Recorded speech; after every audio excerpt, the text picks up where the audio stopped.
إنا لله وإنا إليه راجعون. إنا لله وإنا إليه راجعون.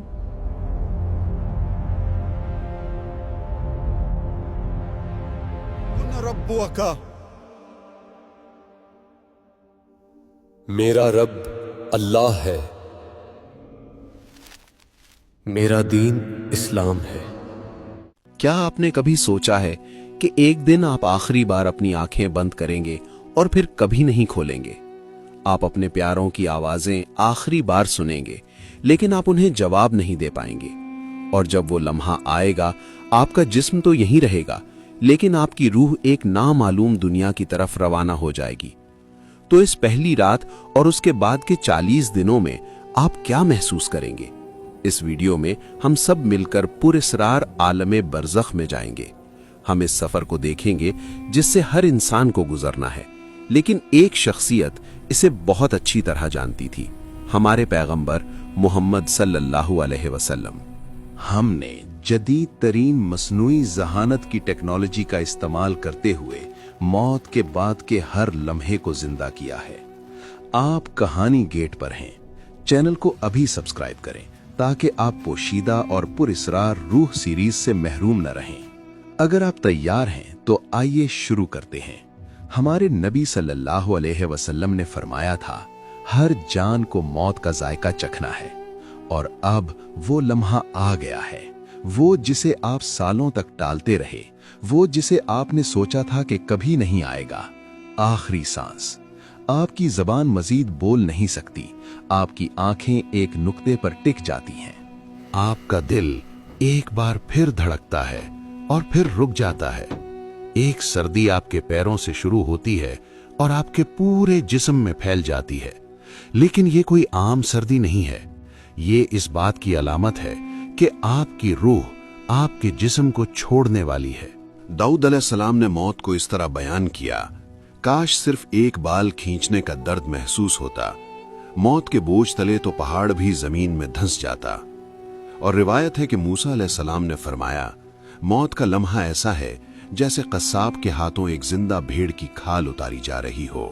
اس لمحے روح کو پیروں سے کھینچا جانا شروع ہوتا ہے، پھر ٹانگوں سے، پھر پیٹ، سینے اور آخر میں حلق تک پہنچتی ہے۔ سورۃ الواقعہ میں اس کا ذکر ہے، جب جان گلے تک آ پہنچتی ہے، جب روح حلق تک پہنچتی ہے تو تمام درد وہیں جمع ہو جاتا ہے۔ پورا جسم محسوس کرتا ہے کہ جیسے اسے ایک ساتھ چھریوں سے کاٹا جا رہا ہو، ہر خلیہ کرب سے چیخ اٹھتا ہے۔ یہ ایسا ہے جیسے جڑ سے بال کو کھینچا جا رہا ہو۔ روایات کے مطابق روح شروع میں جسم میں داخل ہونا نہیں چاہتی تھی، اور اسی وجہ سے اس کا نکلنا مشکل کر دیا گیا ہے۔ اس کشمکش کے دوران ایک تاریک، اندیکھا وجود آپ کے پہلو میں ظاہر ہوتا ہے۔ یہ کوئی اور نہیں بلکہ شیطان ہے، ملعون، جس نے آپ کی پوری زندگی آپ کو گمراہ کرنے کی کوشش کی۔ وہ آخری بار لوٹتا ہے، لیکن اس بار وہ پانی کا ایک پیالہ لاتا ہے۔ وہ آپ کو ناقابل برداشت پیاس سے آزماتا ہے اور کہتا ہے، مجھے اپنا ایمان دے دو اور یہ پانی لے لو۔ اس لمحے آپ کی پوری زندگی آپ کی آنکھوں کے سامنے چمکتی ہے، آپ کی نمازیں، آپ کے گناہ، آپ کے آنسو، آپ کی غفلت اور آپ کی توبہ۔ شیطان سرگوشیاں کرتا رہے گا، آپ کے ذہن کو الجھانے کی کوشش کرے گا۔ روایات کے مطابق وہ آپ کے فوت شدہ والدین کی شکل میں بھی ظاہر ہو سکتا ہے، اور آپ کو کسی دوسرے مذہب کی پیروی کرنے پر قائل کرنے کی کوشش کر سکتا ہے۔ لیکن اگر آپ کا ایمان سچا ہے، جیسا کہ حدیث میں ہے، تو آپ اس پر یقین نہیں کریں گے۔ تاہم اگر آپ شک میں رہے، اگر آپ نے کبھی اپنا ایمان مضبوط نہیں کیا، تو آپ آسانی سے اس دھوکے میں آ جائیں گے اور اپنے آخری لمحے میں اسلام کو چھوڑ دیں گے۔ جیسے کچھ لوگ اس دنیا میں اپنی خواہشات اور لذتوں کے لیے اپنا دین چھوڑ دیتے ہیں، وہ موت کے وقت بھی اسے چھوڑ دیں گے۔ اس دن لا الہ الا اللہ کہنے کا واحد راستہ یہ ہوگا کہ آپ ایمان کے ساتھ جیے ہوں، سچے ایمان کے ساتھ۔ شیطان کی سرگوشیاں بے اثر ہو جائیں گی، جیسا کہ حدیث میں ہے، آپ اسی حالت میں مریں گے جس میں آپ جیے، اور آپ اسی حالت میں اٹھائے جائیں گے جس میں آپ مرے۔ جو لوگ ایمان کے بغیر مرتے ہیں، ان کے لیے موت انتہائی تکلیف دہ ہوتی ہے۔ فرشتے پکاریں گے، باہرا ए खबीस रूह, बाहर आ जहन्नम के अजाब की तरफ। और फिर रूह को जिस्म से नोच लिया जाएगा, पूरा जिस्म कांपेगा, अंदरूनी आज़ा मुड़ जाएंगे।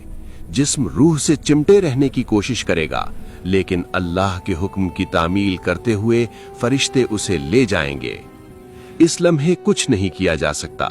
तौबा अब मजीद मदद नहीं करती, ईमान की कोई कदर बाकी नहीं रहती। हमारे पैगंबर सल्लल्लाहु अलैहि वसल्लम ने एक मोमिन और एक काफिर की मौत को यूं बयान फरमाया, मोमिन की रूह जिस्म से ऐसे आसानी से निकल जाती है जैसे बर्तन से पानी बहता है, जबकि काफिर की रूह को ऐसे खींचा जाता है जैसे गीले ऊन से कांटेदार शाख खींची जाए, रगों और पट्ठों को चीरती हुई। हमारे पैगंबर सल्लल्लाहु अलैहि वसल्लम ने बताया कि काफिर की मौत के फौरन बाद क्या होता है। जब फरिश्ता रूह को लेता है तो दूसरे फरिश्ते आते हैं और उसे इज़राइल से ले लेते हैं। वो उसे एक खुरदुनी बोरी में डालते हैं जो उसके लिए तैयार की गई होती है। इस बोरी से जमीन के बदतरीन मुर्दा जिस्म से भी बदतर बदबू आती है। फिर फरिश्ते उसे ऊपर ले जाते हैं। जब भी वो फरिश्तों के किसी ग्रोह के पास से गुजरते हैं तो वो फरिश्ते पूछते हैं, ये गंदी रूह किसकी है? इसे ले जाने वाले फरिश्ते उस नाम से जवाब देते हैं जिस नाम से वो शख्स दुनिया में जाना जाता था। आखिर में वो सबसे निचले आसमान पर पहुंचते हैं और रूह के लिए दरवाजा खोलने की दरखास्त करते हैं, लेकिन ये नहीं खोला जाएगा। फिर रसूलुल्लाह सल्लल्लाहु अलैहि वसल्लम ने ये आयत तिलावत फरमाई, बेशक जिन लोगों ने हमारी आयतों को झुटलाया और तकब्बुर किया, उनके लिए आसमान के दरवाजे नहीं खोले जाएंगे और वो जन्नत में दाखिल नहीं होंगे जब तक कि ऊंट सुई के नाका से न गुजर जाए। फिर अल्लाह ताला हुक्म देता है कि इसका नाम अमाल जमीन के सबसे निचले मकाम सिज्जीन में लिख दो।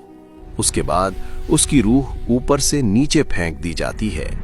फिर नबी सल्लल्लाहु अलैहि वसल्लम ने एक और आयत तिलावत फरमाई, जो शख्स अल्लाह के साथ शरीक ठहराता है तो गोया वो आसमान से गिर पड़ा और परिंदे उसे उचक ले गए या हवा उसे किसी दूर की जगह पर उड़ा ले गई। जहां तक मोमिन का ताल्लुक है, कुरान फरमाता है, बेशक जिन लोगों ने कहा कि हमारा रब अल्लाह है और फिर साबित कदम रहे, उन्हें ना कोई खौफ होगा और ना वो गमगीन होंगे।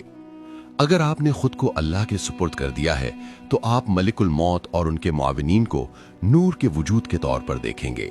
फरिश्ते कमरे में दाखिल होंगे, उनके चेहरे चमक रहे होंगे, उनके अल्फाज रहमत से भरे होंगे और वो कहेंगे, ऐ पाकीज़ा रूह, अपने रब की रहमत की तरफ आ जा, तू राजी और तेरा रब तुझसे राजी। और कुरान फिर फरमाता है, बेशक जिन लोगों ने कहा हमारा रब अल्लाह है और फिर साबित कदम रहे, उन पर फरिश्ते नाजिल होते हैं ये कहते हुए कि ना डरो और ना गम करो, बल्कि उस जन्नत की खुशखबरी सुनो जिसका तुमसे वादा किया गया है। फरिश्ते मोमिन की रूह को नफीस रेशम में लपेटते हैं और इसे आसमानों पर ले जाने से पहले खुशबू लगाते हैं। जब वो फरिश्तों के हर ग्रोह के पास से गुजरते हैं तो वो पूछते हैं, ये खूबसूरत रूह किसकी है? और इसे ले जाने वाले फरिश्ते दुनिया में उस शख्स के लिए इस्तेमाल होने वाले बेहतरीन नामों और तारीफों से जवाब देते हैं। जब वो आसमानों पर पहुंचते हैं तो मोमिन के लिए 7वें आसमान तक तमाम दरवाजे खोल दिए जाते हैं। अल्लाह के सबसे करीब फरिश्तों का हर गुरोह इस रूह को सलामती से खुशामदीद कहता है। फिर कहा जाता है, इसका नामा आमाल नेकोकारों की किताब में लिख दो। इसके बाद अल्लाह फरमाता है, मेरे बंदे को जमीन की तरफ लौटा दो, क्योंकि मैंने इन्हें इसी से पैदा किया है और इसी में इन्हें लौटाऊंगा और इसी से इन्हें एक बार फिर रोजे कयामत निकालूंगा। मौत के लम्हे के बाद जिस्म जमीन पर रहता है और तदफीन की तैयारियां शुरू हो जाती हैं। जिस्म को गुस्ल देना जरूरी है। मुस्तनद अहादीस में नबी सल्लल्लाहु अलैहि वसल्लम ने फरमाया, जब तुम अपने मुर्दों को गुस्ल दो तो उन्हें अच्छी तरह गुस्ल दो। अगरचे जिस्म हमारी आंखों को बेजान लगता है, ये अब भी एक बर्तन है जिसे रूह ने कभी जाना था और रूह का इससे एक पुरस्रार ताल्लुक बरकरार रहता है। वो ताल्लुक इतना गहरा होता है कि गुस्ल के दौरान हर लम्स, पानी का हर कतरा, हर हरकत रूह इस तरह महसूस करती है जिसे जिंदा लोग नहीं समझ सकते। जैसे नमाज के लिए तैयारी की जाती है, इस तरह दुआओं और एहतराम के साथ जिस्म को मरहलावार गुस्ल दिया जाता है और आप बतौर रूह सब कुछ देख रहे होते हैं। आप लोगों को देखते हैं जो इंतजार कर रहे हैं, कौन वाकई गमगीन है, किसने आपसे खुलूस से मोहब्बत की और कौन सिर्फ मजबूरी में आया। आप इन सब को देखते हैं। फिर वो आपको एक सादा सफेद कफन में लपेट देते हैं जिसमें कोई सिलाई नहीं होती। आप जो कभी घंटों कपड़े मुंतखब करने में गुजारते थे, अब एक सादे से कपड़े के टुकड़े से ढके हुए हैं। सबसे सादा, फिर भी शायद सबसे ज्यादा मानी खेज लिबास। आपकी नमाज़े जनाजा अदा की जाती है। मिट्टी की खुशबू आपके हवास तक पहुंचती है। आपका ताबूत जमीन पर उतारा जाता है। कब्र तैयार है, मिट्टी खोदी गई है, ठंडी, तंग और तारीक। अब ये आपका नया घर है। ताबूत खोला जाता है और आप अपने कफन में लिपटे हुए दो लोगों के जरिए आहिस्ता से कब्र में उतारे जाते हैं। मिट्टी की पहली मुट्ठी आप पर फेंकी जाती है। आप अब भी सुन सकते हैं, लेकिन कोई आपको नहीं सुन सकता। फिर सब आहिस्ता आहिस्ता दूर चले जाते हैं। कदमों की आवाज खामोशी में मद्धम हो जाती है।